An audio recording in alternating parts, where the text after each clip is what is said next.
Hello dear student, आप सभी का हमारे YouTube चैनल मां सरस्वती ऑनलाइन क्लासेज चैनल पर हार्दिक स्वागत है। आज की इस अमेजिंग वीडियो में हम कक्षा 12th के फिजिक्स के कंप्लीट जो चैप्टर है उनके वेरी इंपॉर्टेंट ऑब्जेक्टिव क्वेश्चंस पर डिस्कशन करेंगे।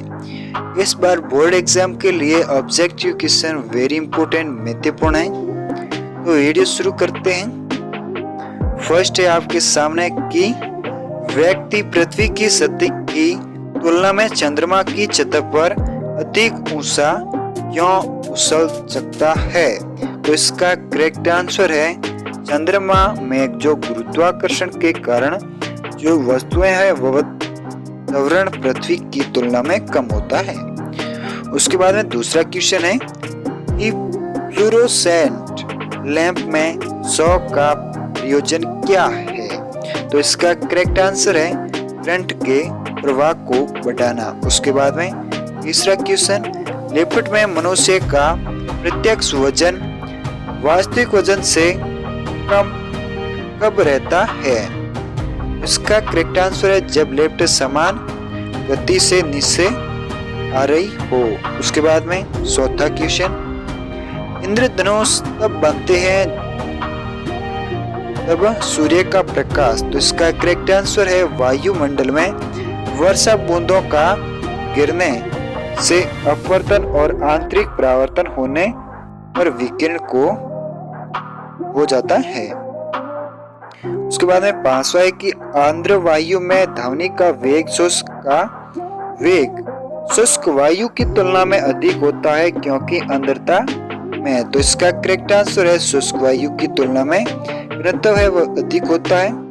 उसके बाद में छठा क्वेश्चन है कि न्यूनतम पारगम्य शक्ति किरणें कौन सी है? तो इसका करेक्ट आंसर है अल्फा किरणें। उसके बाद में सातवां क्वेश्चन, एक्स किरणें यानी एक्सरे का प्रयोग किस लिए किया जाता है? तो इसका करेक्ट आंसर है जमीन के नीचे सोने का पता लगाने के लिए। उसके बाद में बर्फ को बुरादे में पैक क्यों किया जाता है? तो इसका करेक्ट आंसर है वह हो जाएगा बुरादा ऊष्मा का कुचालक होता है।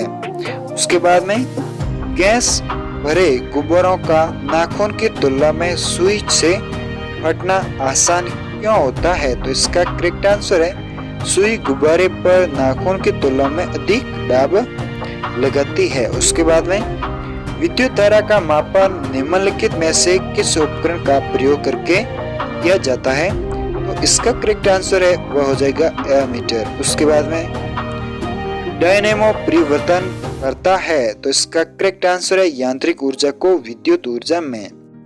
उसके बाद में एक फ्यूज के तार को किन लक्षणों के कारण पहचाना जाता है? तो इसका करेक्ट आंसर है वह है उच्च प्रतिरोधकता तथा न्यूनतम गलनांक। उसके बाद में पृथ्वी के प्लायन वेग की अपेक्षा कम वेग पर एक मिसाइल को लॉन्च करने के लिए कुल ऊर्जा चाहिए। तो इसका करेक्ट आंसर है 0। उसके बाद में साइनाइड विषाक्तता के कारण सेकंडों में मृत्यु हो जाती है क्योंकि यह इलेक्ट्रॉन अभिगमन श्रृंखला को तोड़ता है।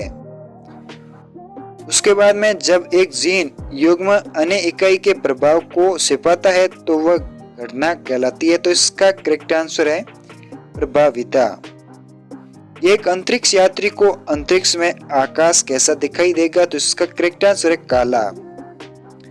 उसके बाद में बरसात के दिन जल पर छोटी तैलीय परतों में चमकीले रंग दिखाई देते हैं, यह किसके कारण होता है? तो इसका करेक्ट आंसर है परिक्षेपण। उसके बाद में इंद्रधनुष की रचना किससे होती है? तो इसका करेक्ट आंसर है जल की बूंदों द्वारा सूर्य के प्रकाश के अपवर्तन और परावर्तन से। उसके बाद में एक परमाणु के अंदर एक इलेक्ट्रॉन की संपूर्ण ऊर्जा है। तो इसका करेक्ट आंसर है 0। उसके बाद में प्रकाश का वेग है। तो इसका करेक्ट आंसर है 3 × 10⁸ मीटर पर सेकेंड। उसके बाद में सेकंडों का लोलक वह लोलक है जिसकी समय अवधि 2 सेकंड है। उसके बाद में एक जग में ऊपर किनारे तक पानी है वह 0 डिग्री सेंटीग्रेड पर भरा है इसमें बर्फ का टुकड़ा तैरता है, जिस क्षण बर्फ पिघलती है तब इसका करेक्ट आंसर है जल का स्तर अपरिवर्तित रहता है। उसके बाद में हर्न होलेरिथ ने अपनी टेबुलेटिंग सिस्टम में पूर्णता प्राप्त की और यह मशीन विकसित की। ऑप्शन है आपका करेक्ट टेबुलेशन इंजन। उसके बाद में स्तंभों के कटे अंतों से जल का अवशोषण के सिद्धांत का खंडन करता है, तो इसका करेक्ट आंसर है मूलीय दाब सिद्धांत। उसके बाद में जल बिंदुओं के रूप में जल की हानि क्या कहलाती है, तो इसका करेक्ट आंसर है बिंदु स्त्राव। उसके बाद में वायुयान और रॉकेट बनाने के लिए कौन सी धातु प्रयोग की जाती है, तो इसका करेक्ट आंसर है एल्यूमिनियम। उसके बाद में तारों का रंग किस पर निर्भर करता है, तो इसका करेक्ट आंसर है तापमान पर। उसके बाद में रडार का प्रयोग किस लिए किया जाता है, तो इसका करेक्ट